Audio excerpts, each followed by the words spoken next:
What's going on, guys? In today's video or podcast episode, wherever you're watching, I want to be discussing the flaw physically, nourishment wise, from anything in moderation.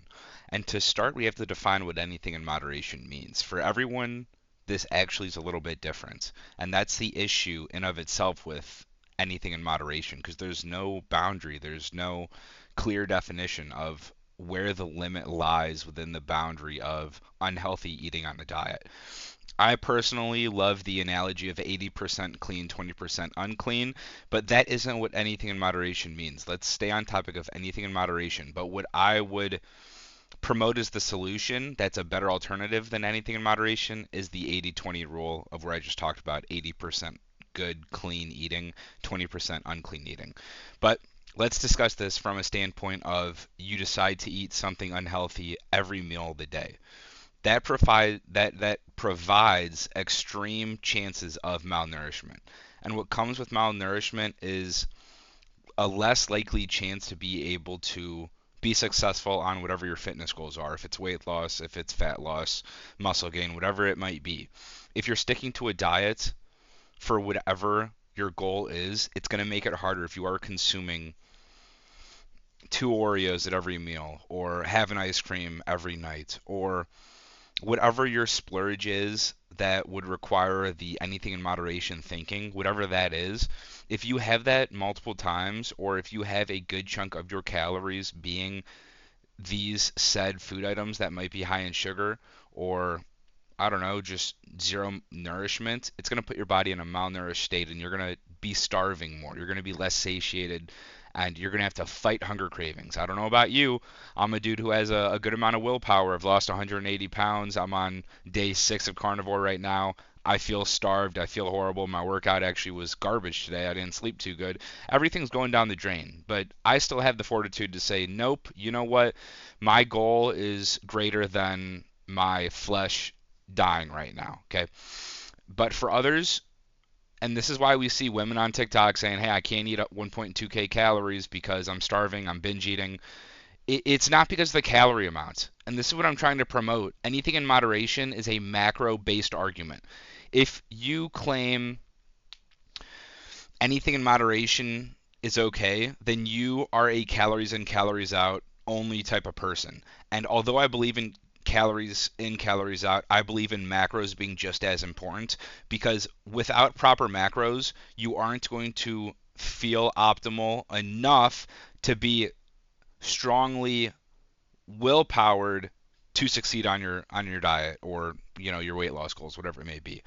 So anything in moderation. I think it's a flawed system of a weight loss journey. And coming from someone who is morbidly obese, coming from someone who was, you know what, this is all mental. I'll make a different video and or episode on the mental side effects of anything in moderation. Let's stay physical. Malnourishment. Okay. Guys, macros, micronutrients matter. And I'm not saying don't have a Snickers bar a day, but when it comes down to if your ideology of anything in moderation comes down to every meal, a breakfast, lunch, dinner, dessert, and maybe a snack or two involving sugary contents because you think it's just moderation, moderation can only be on a scale if you measure calories. So back to the 80-20% rule that I was talking about earlier. That can only be gauged if you have a number that is a goal number, a goal calorie amount. And then you can say, okay, 20% of this calorie amount, I'll allow myself to splurge a little bit. But if you aren't counting calories, anything in moderation literally doesn't apply. And it's just a flawed way of, in my opinion, having a loser mentality about what you eat. Yes, Christina in my weight loss group posts a picture of eating a Biscoff, one single individual Biscoff cookie every day. Great for her. I love it. That is truly anything in moderation. Or sorry, yeah, anything in moderation. If you are consuming this one thing once a day and it is minor in calorie consumption compared to having 3 Biscoff cookies for lunch, 3 for dinner, 4 for breakfast, and then having some in your ice cream at your dessert in the evening, then that's where it gets tough. So what I'm saying is if you believe in anything in moderation and you aren't tracking your calories and if you aren't properly budgeting a certain amount of your caloric intake to be unhealthy foods that are only satiating you mentally rather than physically, then you're not actually living by anything in moderation. Okay?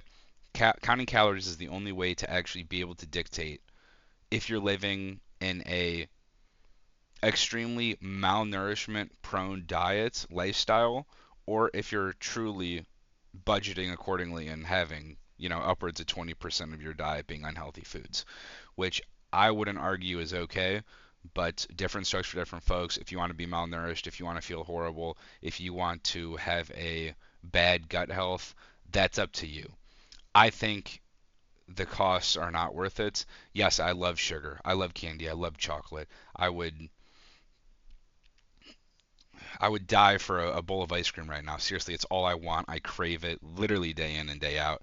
But for me, physically, I could eat a whole tub of ice cream and still feel hungry. There is no satiating factor for me.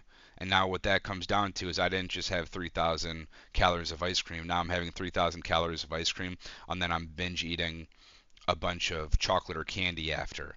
And now that 3,000 of ice cream turns into 6,000 in total because of everything I had after that. It's a habitual type of argument, um, physically from a malnourished standpoint, that if you make this bad decision, let's say like you're drinking, you get drunk. Maybe getting drunk isn't, and this is non-spiritual. Let's look at it from a secular worldview, because obviously getting drunk is a sin. But if you were to get drunk, what's going to come after that? Let's stay on nutrition. I don't care about the DUIs. I don't care about you fighting someone and getting arrested. What I'm saying is, how more likely are you to eat like garbage because you don't have control of your own body? You don't have control of pizza being flown at your face at this party that you're drunk at. You don't have control at how many more alcoholic beverages you have, and that's just calorie consumption on calorie consumption. Maybe what other cokes you're having, if it's a, yeah, I don't know, whatever. I'm just gonna keep ranting, but the point is, one bad habit, especially if it leads to malnourishment, is only going to have successors, effects that are going to continue to negatively impact your weight loss journey.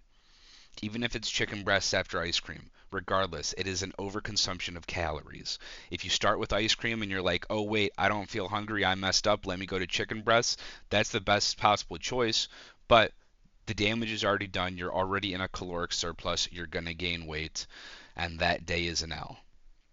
From a nourishment standpoint, you literally cannot argue anything in moderation if you're counting calories. If you're just living your life as normal and you're fine being overweight, then anything in moderation is beautiful for you, and you're probably not even tracking what that even means. But yeah, stay tuned. I'm going to make a mental aspect of all of this right now, coming from someone who was morbidly obese my entire life, and as someone who coaches other morbidly obese people who have food addictions, who have eating disorders, scale anxiety, gym anxiety, all of those different things, and how we all approach living a healthy lifestyle sustainably, and whether or not we can do the whole anything in moderation type of mindset. Peace out. Until next video.